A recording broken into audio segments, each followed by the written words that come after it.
सध्या मी उभा आहे रायगड जिल्ह्यातील नागाव बीच वरती आणि याच बीचला आपण जर पाहिलं तर ब्लू फ्लॅगचा दर्जा जो आहे तो मिळालेला आहे।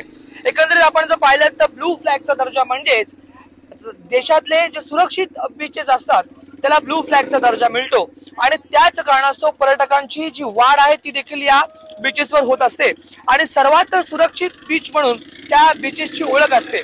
आपण जर पाहिलं तर रायगड जिल्ह्यातील नागाव बीच असेल आणि श्रीवर्धन बीच असेल या दोन बीचला ब्लू फ्लॅगचा दर्जा जो आहे तो मिळालेला आहे।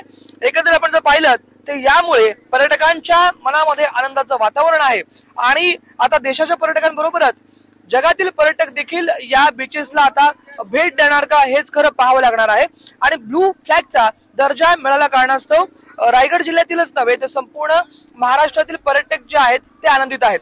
आपण जर पाहिलं तर रायगड जिल्हा हा मुंबईच्या लगत आहे आणि त्याचमुळे सुट्ट्यांच्या दिवशी म्हणजेच आपण जर पाहिलं तर रविवार आणि शनिवार या सुट्ट्यांच्या दिवशी मोठ्या प्रमाणामध्ये पर्यटक जे आहेत ते बीचेसवर दाखल होत असतात। विशेषतः आपण जर पाहिलं तर अलिबाग बीच असेल आणि त्यानंतर हा नागाव असेल त्याचबरोबर श्रीवर्धन बीच असेल अशा महत्वपूर्ण बीचेसवरती पर्यटक जे ते येत असतात आणि त्यातच आता या नागाव बीचला ब्लू फ्लॅगचा दर्जा मिळाल्या कारणास्तव पर्यटक जे आहेत ते सुखावलेले पर्यटकांमध्ये एकंदरीत आपण जर पाहिलं तर आनंदाचं वातावरण आहे।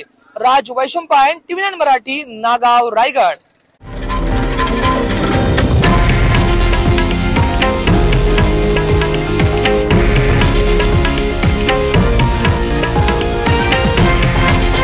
हे आहे देशातील नंबर 1 न्यूज नेटवर्क आणि आपण पाहत आहात TV9 मराठी, एकमेव।